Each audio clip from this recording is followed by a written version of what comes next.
Tell me what's on your mind. Lunar infrastructure development, technology in space, airships. The moon. Quite literally. You're going to be involved in a project sending a data center to the moon, setting it up. Literally a rocket scientist. We want to launch a spacecraft, and it'll be in an orbit near the moon. There's an area where Earth's gravity and the lunar gravity kind of cancel out. They equal each other. It's 330,000 kilometers from here and 70,000 kilometers from the moon. But you can kind of huck something right in that area, and it kind of lingers and hangs out. Wow.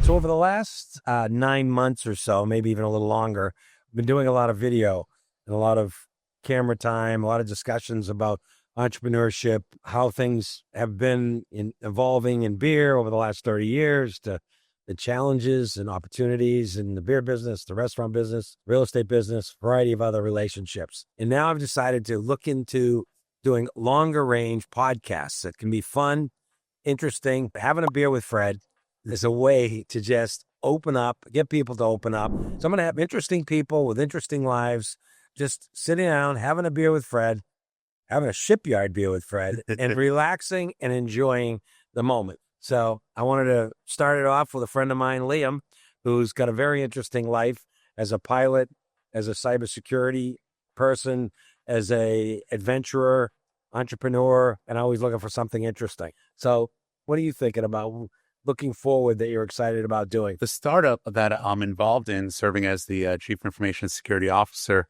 was founded by Chris Stott, who's a space industry expert, a veteran. He's worked in satellite firms, space firms, and so on.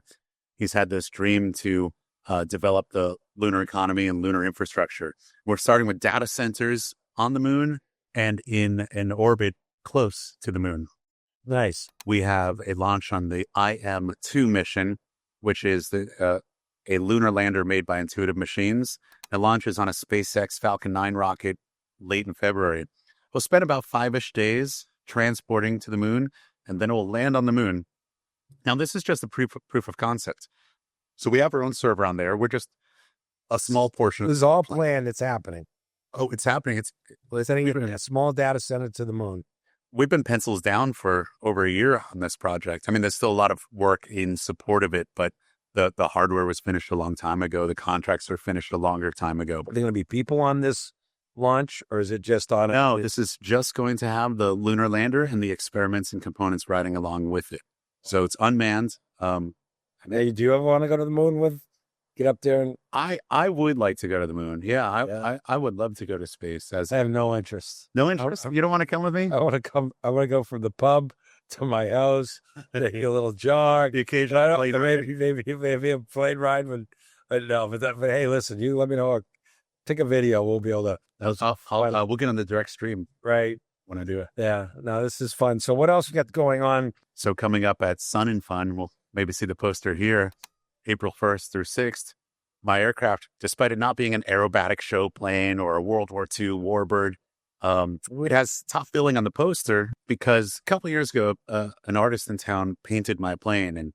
And the fun part was there was no mock-up, no updates. So when I went to pick it up, I didn't know what it would look like. And it was painted 45 colors. There's been a lot of attention from youth, right? It's colorful. From artists, of course, from women, and from people of color. So these are the groups that are deeply underrepresented in aviation.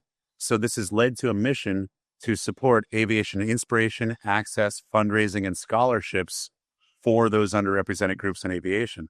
It's 6 days long. Over 4,000 people will bring their own airplane. 4,000? Over 4,000 people bring their own airplane. Where the heck do they put them all? Imagine a parking lot with 1,000 cars. Right, 4,000 airplanes. I think they have 1,700 acres of property, including the airport there. So they have a good piece of land. That's incredible. Lakeland's a really good home for it. And all of the proceeds from this support the Aerospace Center for Excellence. So they have a high school program there. Well, they have a full high school there.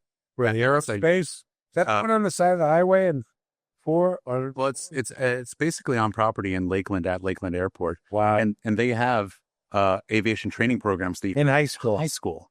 You could become a pilot before you graduate high school. That's great.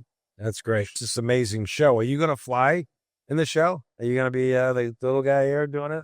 there? I have no publicly available announcement to make on that. Oh, okay, okay. Well, that's but I will we'll definitely be update us. there. Yeah, that'll be fun. Yeah. So tell me about this beer. Is this the Monkey Fist? That's the Monkey Fist. I was yeah, guessing yeah. Monkey Fist. One of my Yeah, it's favorite an IPAs. IPA and very drinkable though, balanced. So That's the Pugsley, Alan Pugsley. this Is is how to a make a balanced beer. creation by Pugsley. Yeah. When did this one come about? We've had it for a long time, maybe 12, 15 years. I don't know. So that'd be kind of just before the IPA craze, you think? As it was, yeah. I mean, we did the original single hopped IPA Fuggles, and Fuggle Me was our big line, but goes way back. It was before the West Coast IPA started to come out, and before really you had Harpoon, which had one of the original East Coast IPAs, and then some of the higher hop beers started to come out, and we came out with Monkey Fist, and I'm guessing it was 20 years ago. Wow. Maybe. Yeah, Early so it's fun. IPA. Yeah.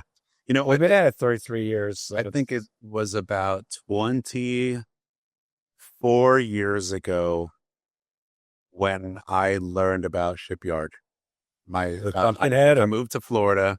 My older sister comes over and says it's the best season of the year. She showed up with 2 products as a housewarming. One was Sam Adams Oktoberfest, and the other was Pumpkinhead. Yeah, it's like surreal sometimes. You wake up, but I'm like to look to the future because we definitely there's a lot of stuff we're going to talk about in the past, but lately I've been thinking, okay, we're gonna have some fun. We're working on a new drink, a mushroom energy drink, called Climb, and it's no alcohol at all. It's really got Kaitusep and lion's mane in it to give you focus and a little bit of energy. And we've been sampling and testing it and all that. So it's been kind of fun. And then we're doing the alt hemp, the hemp derived paste. Yeah, my friends, my girlfriends, some bar owner buddies, restaurant friends, they are all wild about non-alcoholic beverages. Yeah. And truth is, I never realized how wild about them I would be myself. I've been drinking non-alcoholic beers, non-alcoholic spirits. You're the problem. You're the reason the juice. beer business is down. I'm sorry. You're the reason. Still drink beer. Yeah, I know. But I know. I substituted. It's a problem. It's a big, or an opportunity, depending on how you look at it. But it's, I think you're on both sides of it. Yeah. No, it's definitely the world's evolving, changing. People are definitely drinking other products. And I grew up in a little town, Gray, Maine. It was right next to Poland Spring Resort. And, everybody think of the word Poland Spring, they think of the water. Yeah, of course. I learned to ski there. It was an amazing resort. And to think that back then when you were a kid, hanging out at Poland Springs, that the biggest thing that would come out of that area would be the water and bottle. Because there used to be a little spot where you could fill up your own bottles of water on the side of the road right next to Poland Springs. And I remember people doing that back when their wells ran dry. And, we'd go up and help them get big tubs of water and stuff. And life evolves. It changes. You never know. But they definitely, now it's a conglomerate owned mega company. But it's I heard you pointing out their property when we're going up to the side of the river, right? River, yeah. On the ski. For your annual Shipyard. It's coming up March 14th. March 14th. Email. I think it's our 33rd year doing that ski trip. So that was cool. There's going skiing with 3 or 4 of your friends is awesome. Going skiing with 150 friends is one heck of it's a party, right? Holy moly! Now it's almost generational. So some of the people that came on the original, their kids, and they're showing up with their grandbabies. It's really fun. This year my kids are coming, and some of them, and it's gonna be great. Yeah, no, the idea is to have fun, be passionate about what you do, and that's what I love about you, Liam, is you are very passionate about what you do, and you bring it to another level. You know what I mean? You go to the moon. You're in the second largest plane air show. We love to have fun, and you seem. There's never a dull moment when we're doing something, right? Like, and I have a good time. Yeah. I've had our adventures, planes, medium planes. Yeah, no, it's tropical weather, ski slopes. Right. So I look forward to more fun. Almost finished the whole beer. Wow. Cheers. Nice beer. Cheers, Fred. God bless.